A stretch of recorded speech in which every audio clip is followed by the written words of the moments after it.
Today on Corporate Review, join us as we explore innovative technologies, cutting-edge solutions, and timely discussions from leaders across the globe. This is Corporate Review.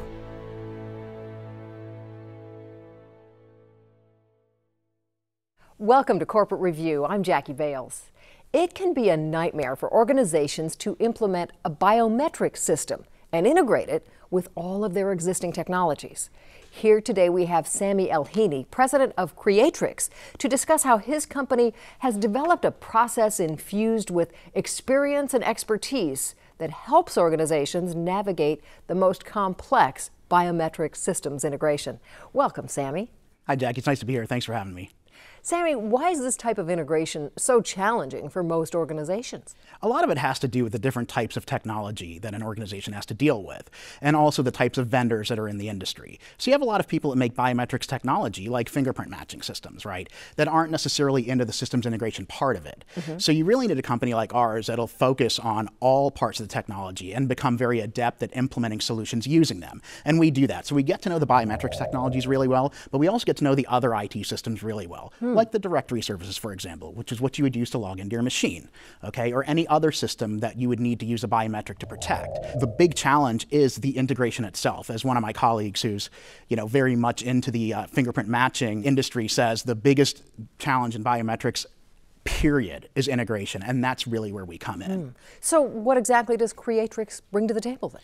We really bring in a lot of depth and breadth of knowledge, and we've also had a lot of experience using biometric systems over the last 7 years, and also with large populations. So there are a lot of things that kind of you don't see with a small population. With a small population, the statistical variation in biometrics and also in false matching, usually don't see it. Because rare. It can happen, like once in 3 million times. But when you have 3 or 4 million identities, you get to see these things and you have to learn how to deal with them. And dealing with that kind of false matching is what we would really call identity resolution. So it's that you gave me a biometric and it matched somebody that I don't think is you. How do I know if it's really you? Wow. This is involved. It's very involved. It's also very interesting. I bet. Tell me how things have changed in the field of biometrics just in the past couple of years. So there are a number of things that have changed. Technology is always changing, and the one thing that's become very prominent is iris. I know everybody's interested in iris, and iris is a fantastic biometric. I mean, it's very unique. But the other thing that's changing are the uses of biometrics. A lot of us are used to what I call the forensic or the reactive use of biometrics. We all watch CSI, you go to a crime scene, they dust for a fingerprint, they find the bad guy, everything's great. But there is a proactive use of biometrics too. And one of the big ones that's really interesting to people is verification, which is I claim to be Sami, but how do you know I'm Sami? And biometric verification is one of the best ways to do that. And I call that a proactive use because you're trying to prevent that bad thing from happening.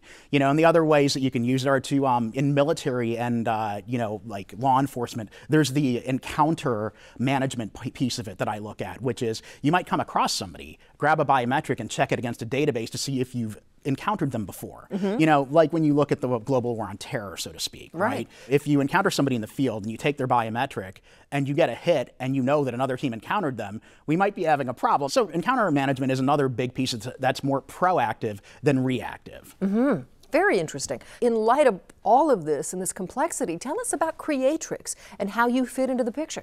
We help manage the buzz. You know what I mean? We take the sting out of the buzz, if you will. So, big buzzes in biometrics are the technologies. And in the IT field in general, you have stuff like cloud computing and mobile. And we really were proactive about being able to integrate mobile and biometrics and cloud. Because we really think that's where the industry is going to go. On top of our current expertise and where we do our work with our current customers with today's technologies, we're very focused on looking at tomorrow's technologies and really helping to bring those to market in a smoother fashion so that really, we're on the front end of this, we're on the leading edge, and we're figuring out these problems before our customers hit them. Well, in this on-location field report, we delve a little deeper into Creatrix and their solutions. The number one challenge to organizations installing a new biometric system is integration. Creatrix is an industry leader that provides unparalleled expertise, experience, and knowledge when it comes to installing full biometric system integration. I think there are a couple of things that really set us apart from our competitors.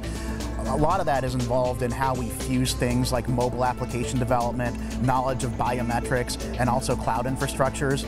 The other thing that I think is really important in terms of what differentiates us, especially from our larger competitors, is our willingness to take risks. So we have a product that we created that uses a device's camera to capture a biometric and then submit it up to a service and return a result.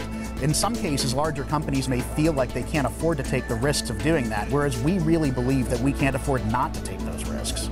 Because Creatrix has worked with databases that include millions of biometrics enrollments, they have experienced statistical and empirical rarities that most biometrics professionals, even entire companies, will not see in their tenure.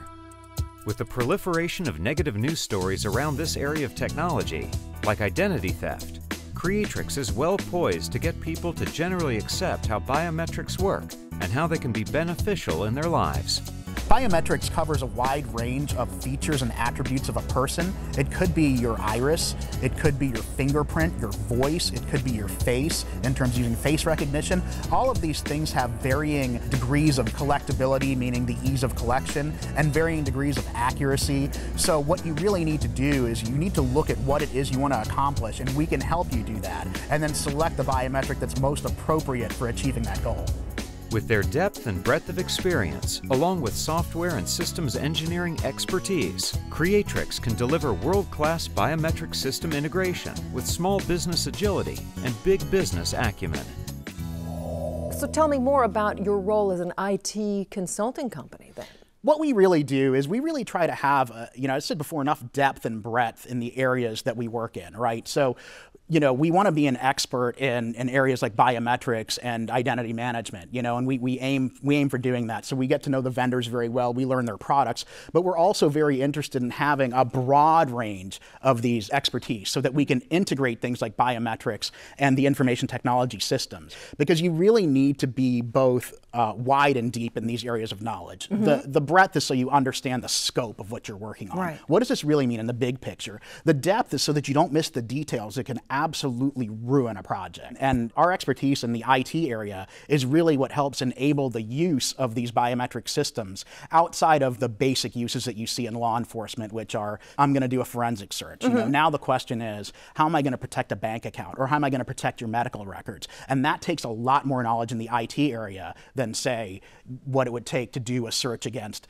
the FBI's fingerprint database, the NGI system. But you can see how valuable that would really be, and really where we're going, I would assume. Absolutely, right? And I think that's why we're very passionate about it, because we can see that we can make a huge difference in bringing these technologies to market and helping our customers succeed with them. Wow. How does biometric systems integration and Creatrix in general fit into the global identity management field? I think when you look at identity and identity management, you have a lot of identities. Whether you know that or not. You have an online identity, a social media identity, you have a financial identity, you have a social security number, that's a form of identity, and you have a biometric identity, right? But the only one of your identities that can protect the other ones is your biometric identity. Right. So really what we're looking at, and it's something I call the identity singularity, is being able to secure and protect all of these disparate identities with your biometric identity, which I think should reduce the threats of identity theft and the risks involved with it. Interesting. Are you saying then that all of us at some point will have those biometric markers on file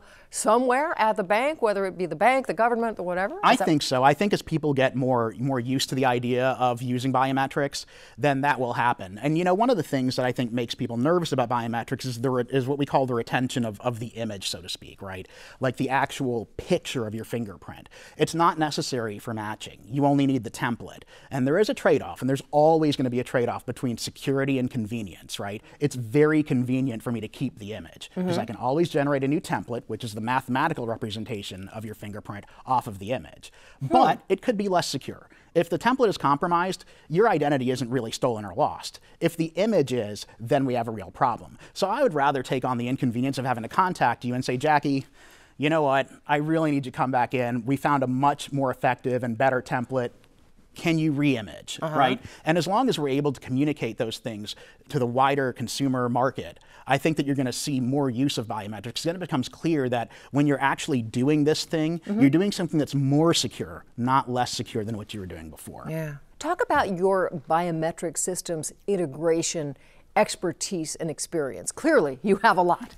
Well, yes. A lot of it has to do with, like I said, the programs that we've worked on are government programs, and we've been on them for, over 7 years. And a lot of it is the experience that comes with working with such a large group of biometric samples, right? And also the fact that our group of biometric samples aren't a captive audience. In other words, these aren't people that were arrested. They weren't forced to give up their biometric.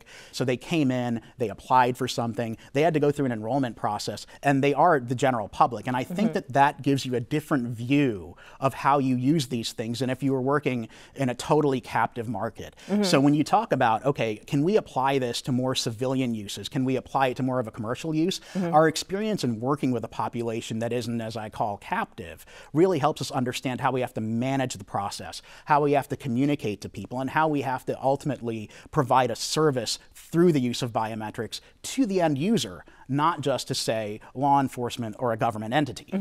So then what types of companies really would best benefit from these solutions? Well, of course, there's always government, right? And we know, and that's the traditional use. We're all familiar with government use of biometrics, right? But I think that in the near term, you really have to look at financial and medical, right? Because biometrics technology is not cheap, so to speak. And when you use it, you have to make sure you're protecting something very valuable. And I think we can all agree that your medical records and your finances are very valuable, and that is something that you would hope nobody spares expense on when they look at protecting. Right? Absolutely. So I really think that in the next couple of years, you're going to see a lot more in finance and healthcare. After that, you may even see it in stuff like social media. I would really hate if somebody compromised my Twitter account and started tweeting all this horrible stuff. Right. It would be great for me to post. I just had to swipe my thumbprint or something, and then it would post, and I could be sure it was me. But I see that as being more down the road, right? So I really see the first industries are going to be finance and healthcare, and then I think everybody else will follow on when they see the benefits of using the biometrics to secure your identity. Right, right. This is such a fascinating topic, and you talked earlier about recent changes in the field. Where do you think this field's going to be going in the next few years, Sammy? The next few years is definitely going to be a commercial boom, I think. I really think you're going to see more, and honestly, maybe even a state and local boom. Most biometrics are really leveraged by the federal government. State and local governments may get into it for other reasons too, other than law enforcement, like paying your taxes, or any one of a number of places where they don't want to mistake your identity. Right. I had my identity stolen in a tax fraud thing. So. And that's horrible, because those are two things that are very painful, right? Yes. So, I would say that commercial is next. Again, financial and medical, lots of very important data to protect, and stuff that you would want somebody to protect. Right. And biometrics are a great way to do that. So my last question, Sammy, is just how and where do you see Creatrix in the future? I see us being somewhere around maybe in between 500 and 1,000 employees. I don't want to get too big, so to speak. We can really focus on what I think is very important in our field as consultants, which is our integrity and our solution success rate.